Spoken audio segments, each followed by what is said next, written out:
Un monstre sommeille sous la Russie. Imaginez que vous êtes en Sibérie et que soudain le sol se met à trembler sous vos pieds. Pas à cause d'un tremblement de terre, mais parce que d'énormes quantités de magma liquide remontent à la surface. On dirait un film catastrophe. En fait, c'est exactement ce qui s'est passé il y a 250 millions d'années et les conséquences ont été tellement dévastatrices que 96% de toute la vie marine et 70% de tous les vertébrés terrestres ont été anéantis. Aujourd'hui, nous allons nous pencher sur le charbon sibérien et expliquer pourquoi certains scientifiques s'inquiètent que le danger ne soit pas encore écarté. Restez absolument jusqu'à la fin, ça va être vraiment passionnant. Bienvenue à tous.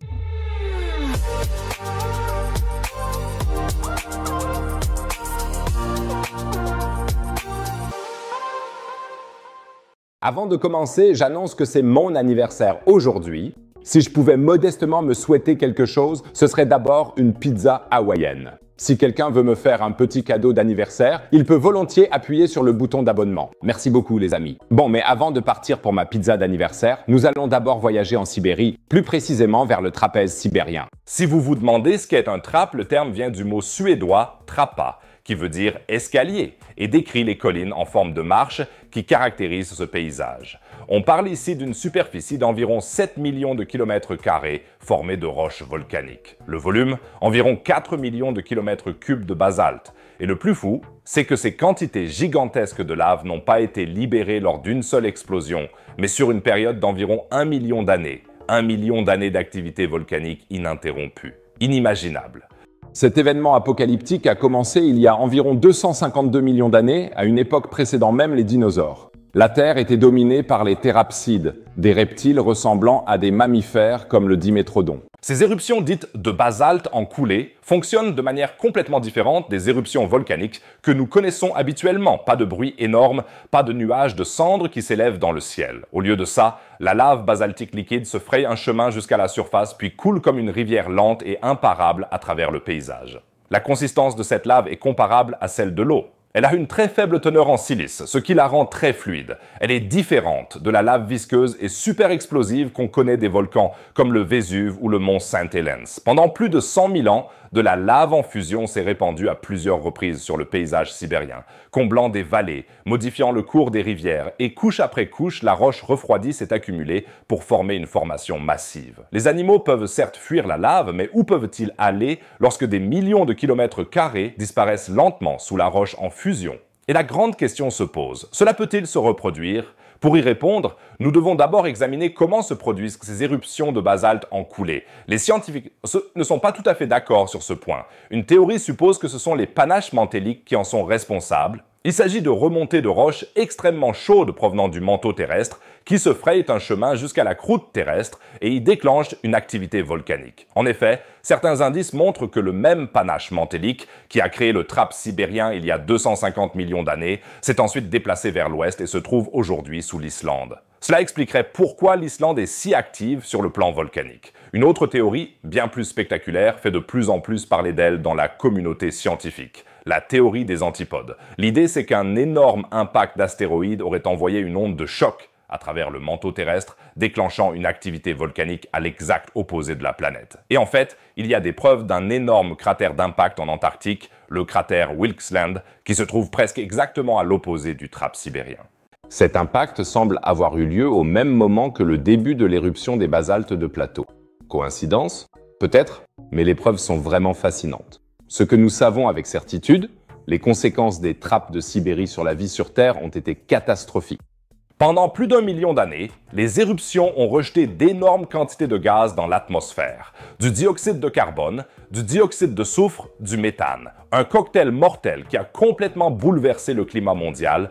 De nouvelles recherches suggèrent que l'éruption aurait pu stimuler la croissance de microbes producteurs de méthane, ce qui aurait encore augmenté la concentration de méthane dans l'atmosphère. Il en a résulté un effet de serre extrême. Des calculs montrent que les températures des océans à l'équateur ont dépassé les 40 degrés. 40 degrés. L'océan était donc à l'époque une sorte de bouillabaisse bien mijotée. Délicieux. Pas étonnant que la plupart des créatures marines de cette époque n'aient eu aucune chance. Sur Terre, la situation n'était guère meilleure. Les gaz toxiques, la chaleur extrême et la destruction de tous des écosystèmes ont fait que la vie luttait littéralement pour sa survie. Et la grande majorité a perdu ce combat. Après la grande extinction, il a fallu environ 8 à 9 millions d'années pour que des écosystèmes diversifiés puissent à nouveau s'établir. 9 millions d'années, pour mettre cela en perspective, toute l'histoire de l'homme moderne ne couvre peut-être que 200 000 ans. La Terre a eu besoin de 45 fois la durée de toute l'existence de l'homme moderne pour se remettre de cette catastrophe. Mais j'entends déjà certains poser. Est-ce que cela peut se reproduire? Je n'aime pas les amants. Le trap sibérien pourrait-il entrer à nouveau en éruption?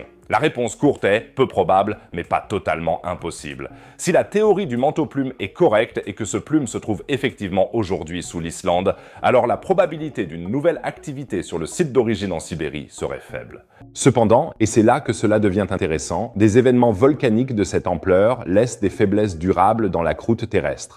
Des fissures ouvrent des canaux par lesquels la lave s'écoulait autrefois. Et ces faiblesses géologiques ne disparaissent pas simplement. Ils pourraient être réutilisés par de futures activités magmatiques. En Australie, par exemple, il y a aussi eu une énorme éruption de basalte qui a utilisé d'anciennes zones faibles d'une zone de subduction disparue depuis longtemps. Qu'est-ce que ça veut dire pour la Sibérie? En théorie, de nouvelles activités volcaniques pourraient utiliser les anciens canaux du trap. Mais, et c'est un gros mais, la probabilité qu'un événement de cette ampleur se reproduise est extrêmement faible. Premièrement, il faudrait qu'une nouvelle source massive de magma se forme, soit par un nouveau plomb, soit par un autre événement catastrophique tel qu'un impact d'astéroïde. Deuxièmement, cette activité devrait se poursuivre pendant des centaines de milliers d'années. Ce sont des conditions très particulières. Et même si, et cela reste pure spéculation, une nouvelle éruption de trappe basaltique devait débuter en Sibérie, l'humanité disposerait d'un avantage décisif par rapport aux êtres vivants d'il y a 250 millions d'années, le temps et la technologie. Cette éruption s'est développée sur des périodes extrêmement longues.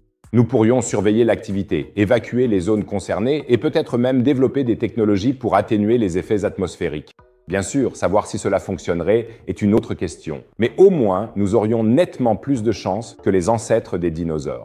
Et si l'on y réfléchit, si cette activité volcanique apocalyptique et cette extinction massive n'avaient pas eu lieu à l'époque, l'évolution aurait suivi un tout autre chemin et il est probable que nous n'existerions même pas aujourd'hui. Voilà une bonne raison de remercier l'existence des dinosaures. N'hésitez pas à écrire « Merci cher trap sibérien » dans les commentaires, c'est le moins qu'on puisse faire.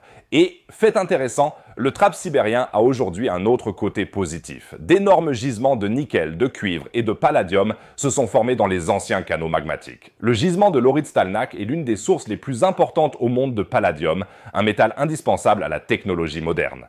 Alors, qu'est-ce qu'on peut retenir de l'histoire du trap de Sibérie?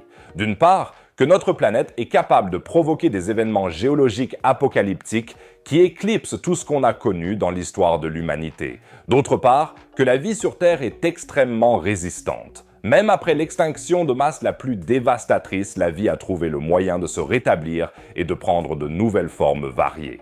Si vous ne voulez plus manquer aucune actualité géologique à l'avenir, pensez à vous abonner à la chaîne dès maintenant et un pouce bleu aide aussi beaucoup la vidéo. Peut-être atteindrons-nous les 5000 likes, cela me ferait plaisir. Et pendant que nous parlons ici des catastrophes passées sur Terre, des choses incroyables se produisent également en ce moment même dans l'espace. La comète interstellaire 3I Atlas choque actuellement la communauté scientifique car on a découvert qu'elle possède une polarisation extrêmement négative. Certains disent déjà que cela suggère qu'il s'agit d'une sonde extraterrestre. Est-ce vraiment possible? Dans ma dernière vidéo, je vous montre ce qui se passe exactement avec ce visiteur cosmique et pourquoi son comportement laisse les scientifiques sans voix. Cliquez simplement en haut à droite pour accéder directement à la vidéo. En bas à droite, comme d'habitude, vous trouverez une autre vidéo intéressante. Sinon, je vous dis à bientôt dans la prochaine vidéo. Je vais maintenant manger une pizza d'anniversaire. Prenez soin de vous, les amis.